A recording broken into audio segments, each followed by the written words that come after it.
الحمدللہ والصلاة والسلام علی رسول اللہ وعلی آلہ وصحبہ وموالا۔ محترم بھائیو، السلام علیکم ورحمۃ اللہ وبرکاتہ۔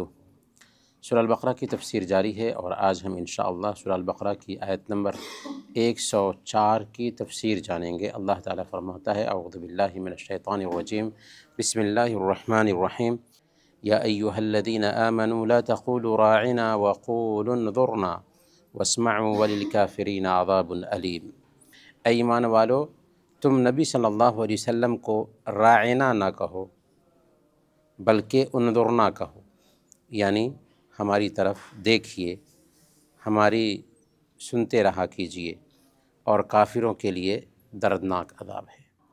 مدینہ کے یہودی جب اللہ کے نبی صلی اللہ علیہ وسلم کی مجلس میں ہوتے اور صحابہ کرام اللہ کے نبی صلی اللہ علیہ وسلم کے پاس بیٹھے ہوتے، تو کوئی بات جب اللہ کے نبی صلی اللہ علیہ وسلم صحابہ سے کہتے تھے تو صحابہ اگر اس بات کو نہیں سمجھ پاتے تو کہتے تھے راعنا، کہ اللہ کے نبی صلی اللہ علیہ وسلم ہماری رعایت کیجئے، ہماری سنیے، یعنی اس بات کو ذرا دہرا دیجیے، آپ نے کیا فرمایا اس کو دوبارہ ریپیٹ کر دیجئے تاکہ ہم اس کو سمجھ سکیں۔ تو اس کے لیے کہتے تھے راعنا، کہ ہماری رعایت کیجیے۔ یہود جو اس مجلس میں ہوتے، راعنا کی بجائے اللہ کے نبی صلی اللہ علیہ وسلم کو کہا کرتے تھے راعینا، ہلکا سا الفاظ کو مروڑ کر بولتے تھے راعینا۔ راعینا کا مطلب ہوتا ہے ہمارے چرواہے، راعینا ہماری سنیے، صحابہ کہتے تھے ہماری سنیے۔ تو راعینا کا لفظ بالکل واضح ہے کہ اس کا معنی تھا کہ ہماری سنیے، ہمارا خیال رکھیے، اور اس بات کو ریپیٹ کر دیجئے، دہرا دیجئے تاکہ ہم اس کو یاد کر سکیں، سمجھ سکیں۔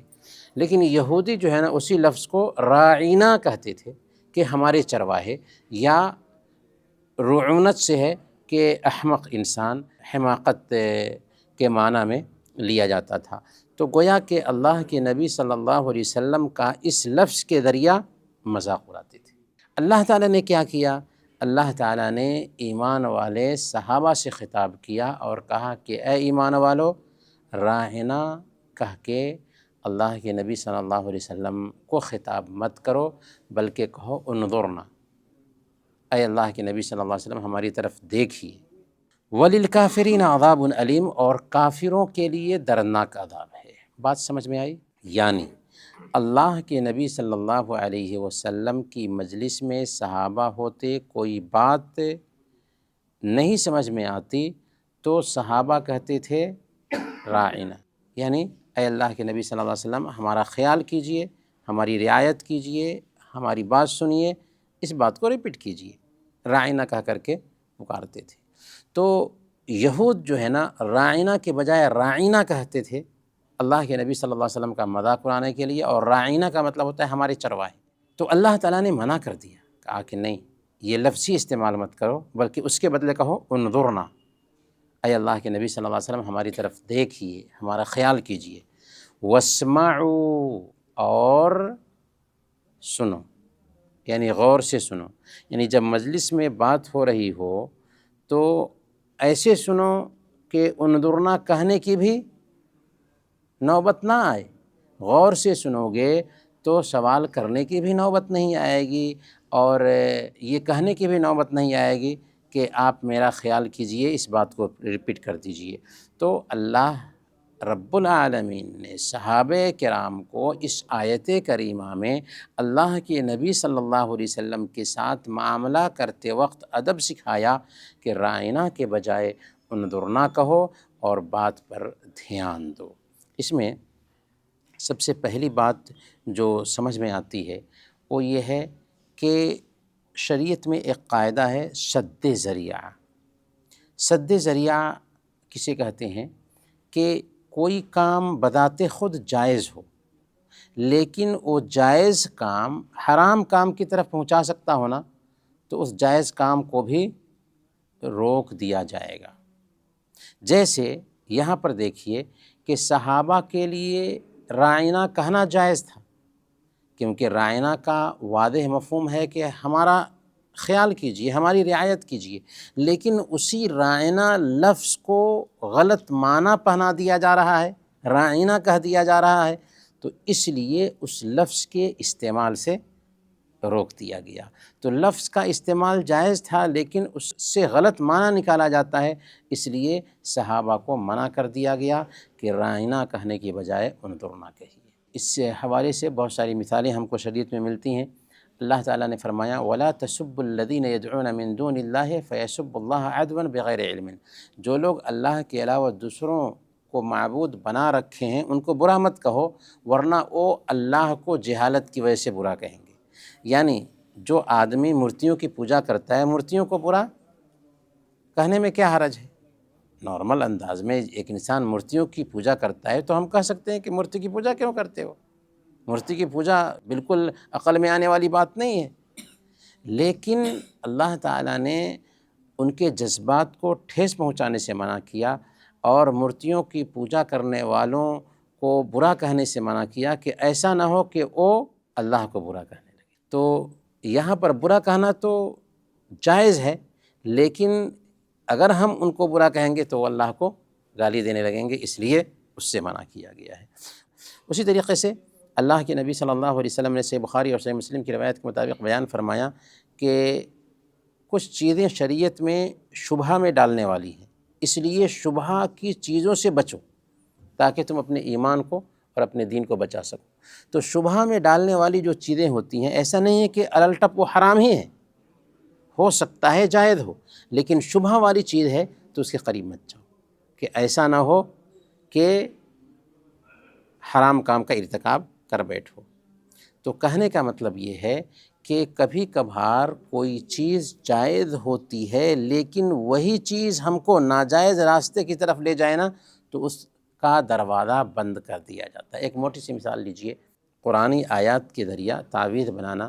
سب سے پہلے تو اس کے بارے میں جو نصوص ہیں وہ عام ہیں، چاہے قرآنی آیات سے تعویذ بنائیں یا غیر قرآنی آیات سے تعویذ بنائیں، یہ جائز نہیں ہے۔ علماء کہتے ہیں کہ اس کی ایک وجہ یہ بھی ہے کہ اگر قرآنی آیات سے تعویذ بنانے کا دروازہ کھولتے ہیں تو غیر قرآنی آیات سے تعویذ کا دروازہ کھلے گا، اس لیے اس دروازہ کو بند کر دو، اور پھر اس کے ساتھ ساتھ اس کی بے حرمتی بھی ہوتی ہے۔ تو قرآنی آیات سے تعویذ کے حرام ہونے کی ایک وجہ یہ بتائی جاتی ہے کہ غیر قرآنی آیات سے تعویذ بنانے کا دروازہ نہ کھل جائے، اس لیے قرآنی آیات سے تعویذ بنانے کے دروازے کو بھی بند کر دینا۔ اس کے ساتھ ساتھ نصوص بھی عام ہیں، اور پھر تیسری وجہ یہ ہے کہ قرآنی آیات سے اگر ہم تعویذ بناتے ہیں اور اس کو پہنتے ہیں اور باتھ روم میں جائیں گے تو اس کی بے حرمتی ہوگی۔ بہرکیف کہنا یہ ہے کہ اس میں سد ذریعہ سے روکا گیا ہے۔ دوسرا جو اس آیت سے مسئلہ سمجھ میں آتا ہے وہ یہ ہے کہ دشمنوں کی سازش کو ہمیں سمجھنا چاہیے۔ دشمن اگر کسی لفظ کا استعمال کر کے ہمیں دھوکہ دیتے ہوں تو اس لفظ کا بھی استعمال کرنے سے بچنا چاہیے، جیسا کہ یہود جو ہے نا اللہ کے نبی صلی اللہ علیہ وسلم کا مذاق اڑاتے ہوئے رائنا کی بجائے رائنا کہتے تھے، اور اس طریقے سے اللہ کے نبی صلی اللہ علیہ وسلم کا مذاق اڑاتے تھے، تو اس لفظ کے استعمال سے ہی اللہ تعالیٰ نے منع کر دیا۔ صحیح بخاری اور صحیح مسلم کی روایت میں آتا ہے کہ یہود اللہ کے نبی صلی اللہ علیہ وسلم کے پاس سے گزرتے تو کہتے السلام علیکم، آپ پر موت ہو۔ السلام کا معنی ہوتا ہے موت، تو یہود کہتے تھے السلام علیکم، آپ پر موت ہو۔ ایک مرتبہ اللہ کے نبی صلی اللہ علیہ وسلم کے پاس سے کچھ یہود گزرے تو کہا السلام علیکم۔ حضرت عائشہ رضی اللہ تعالیٰ عنہ نے سنا تو کہا وعلیکم السلام واللعنہ، تم پر لعنت ہو اور موت ہو۔ اللہ کے نبی صلی اللہ علیہ وسلم نے سنا تو کہا مہلاً یا عائشہ، عائشہ ٹھہر جاؤ، ان اللہ یحب الرفق فی الامر کلہ، کہ اللہ تعالیٰ ہر معاملے میں نرمی کو پسند کرتا ہے۔ انہوں نے کہا کہ یا رسول اللہ، کیا آپ نے سنا نہیں کہ انہوں نے کیا کہا ہے؟ انہوں نے کہا ہے کہ السلام علیکم، آپ پر موت ہو۔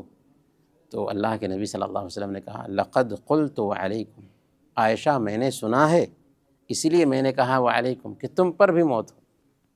تو اللہ کے نبی صلی اللہ علیہ وسلم ایسے ظالموں کو سنتے تھے جو آپ کو بد دعا کرتے تھے، اس کے باوجود بھی آپ غصہ میں نہیں آتے تھے، بس کہہ دیتے تھے وعلیکم، بس تم پر ہو۔